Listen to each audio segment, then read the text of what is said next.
Hello, welcome to Sekolah Data.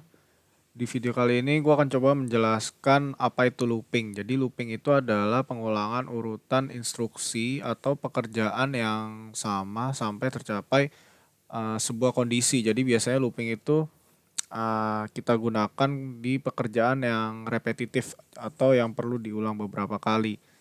Jadi misalnya seperti kita mau menggabungkan beberapa data yang dia punya kolom yang sama gitu. Nah, kalau dalam Excel gitu ya. Kalau misalnya kita mau menggabungkan file yang sama kolomnya, biasanya kan kita copy paste dari satu file ke file yang lain, jadi kita jadikan satu. Nah, kalau untuk seperti itu kan kadang ada human error ya, jadi mungkin kita salah tempat kopinya atau mungkin salah tempat paste-nya. Nah, itu bisa kita otomasi dengan menggunakan looping ini.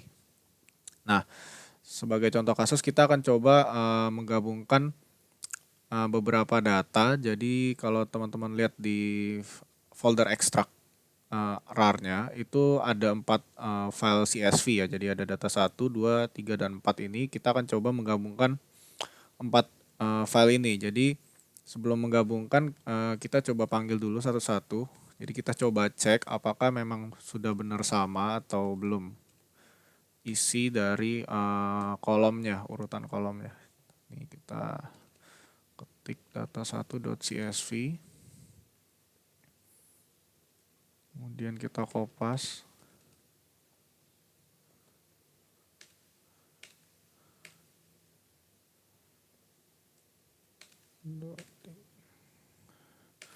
Nah, kemudian kita coba run dulu.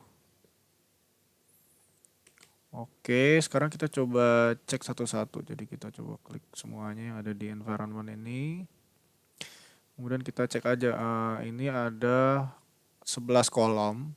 Isinya adalah ada X, marketplace, seller, name, waktu scrap, harga, link, jumlah dilihat, jumlah terjual, sales, dan merek ya.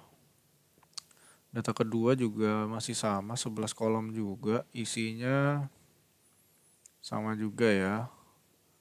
Terus kemudian yang data 3 sama juga, 11 kolom juga. Data 4,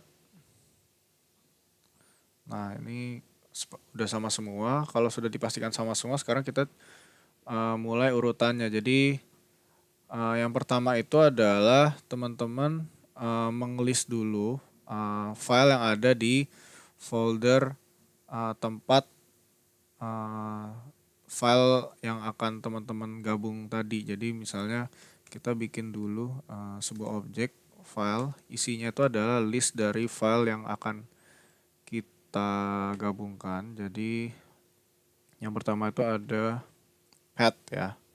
Jadi path ini adalah alamat folder tempat file yang akan kita gabungkan. Jadi karena kita tadi sudah memulai dengan apa namanya, dengan mengklik project tadi ya. Jadi ini sudah tidak perlu di state lagi untuk path-nya. Jadi teman-teman tinggal tulis aja titik. Tapi kalau misalnya file yang akan teman-teman gabungkan itu berada di tempat lain, jadi teman-teman tinggal tulis aja di sini seperti itu di path-nya ini. Terus kemudian ada pattern. Jadi pattern itu adalah pola penamaan atau jenis file yang akan teman-teman gabungkan. Jadi kalau teman-teman lihat di sini kan ada 4 file yang tadi itu, file CSV itu kan semuanya berekstensi CSV. Nah, ini teman-teman tinggal tulis aja di sini .csv. Jadi menyatakan kalau file yang digabungkan itu semuanya ekstensinya atau mereka mempunyai fitur yang sama, yaitu penamaan CSV, .csv-nya seperti itu. Terus kemudian full names ini dibikin true aja. Nah, terus kemudian setelah itu teman-teman bikin sebuah objek yang nantinya akan menjadi tempat penggabungan filenya. Jadi setelah dipanggil filenya ini kemudian akan ditaruh di sebuah wadah seperti itu. Istilahnya sebuah wadah. Jadi ini kita coba tulis ya, objeknya namanya wadah. Terus kita tulis ini list. Jadi ini kita coba run dulu kali ya, kita run dulu. Nah, jadi kalau teman-teman lihat di sini file ini tuh sudah meregister semua file yang akan teman-teman gabungkan. Kemudian kalau wadah ini di run, nah wadah ini kan masih kosong nih karena kita kan belum memasukkan filenya ya, jadi ini masih kosong. Nah sekarang kita mau coba masukkan, kita akan mulai proses looping ya. Jadi looping itu for z in 1, terus ini length file. Nah, length file ini tuh adalah banyaknya file atau banyaknya objek yang akan kita gabungkan. Jadi kalau teman-teman lihat di sini kan ini filenya ada 4 biji ya di sini ya. Ini kalau teman-teman copy terus masukkan di konsol. Nah, ini dia ada 4 ya berarti ya. Terus kemudian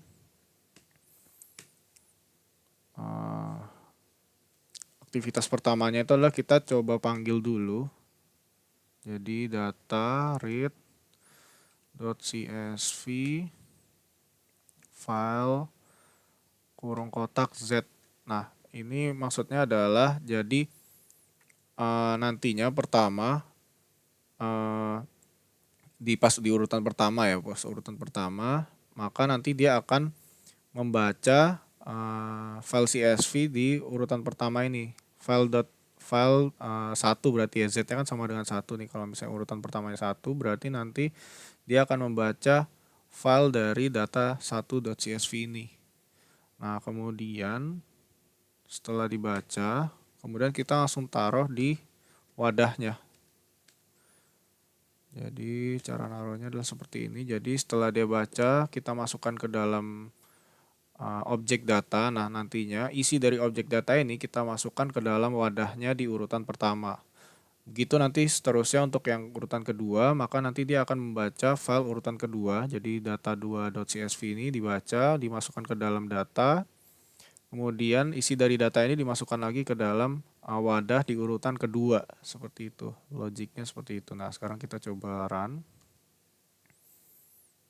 Oke, nah ini kalau teman-teman lihat di wadah ini, dia udah terisi nih 4 file yang tadi sudah kita masukkan, yang udah pengen kita gabungkan. Nah, sekarang kita tinggal gabungkan. Cara penggabungannya adalah misalnya kita bikin satu objek baru, gabung file gitu ya.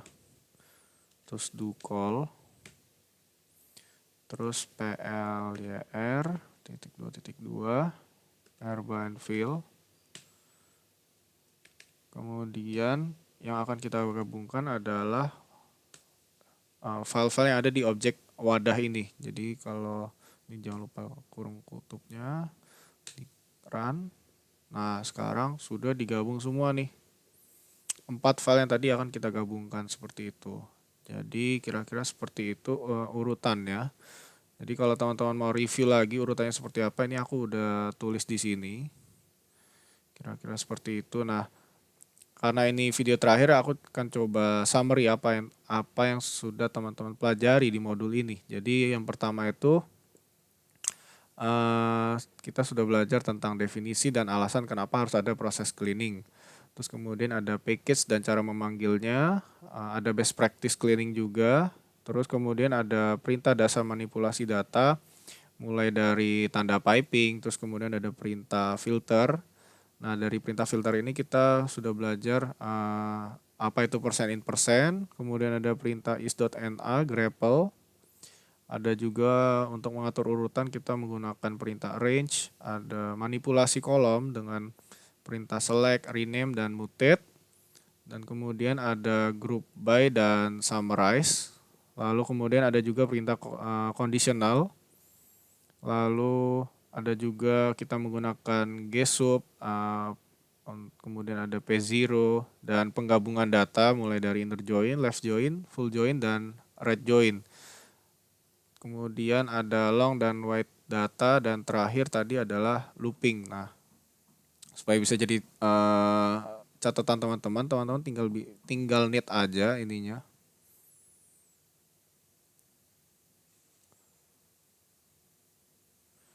Kalau sudah di-init nanti teman-teman akan mendapatkan file HTML yang nantinya bisa jadi catatan teman-teman seperti itu. Nah, di sini kalau teman-teman kita buka di show new window.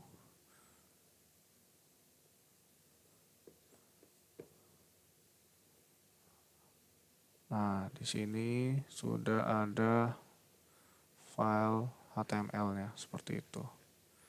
Ini bisa jadi catatan teman-teman kalau misalnya mungkin ada yang lupa atau pengen refresh lagi seperti itu. Oke, mungkin itu dulu saja untuk modul ini. Like kalau suka dan jangan lupa subscribe channel Sekolah Data Indonesia. Thank you.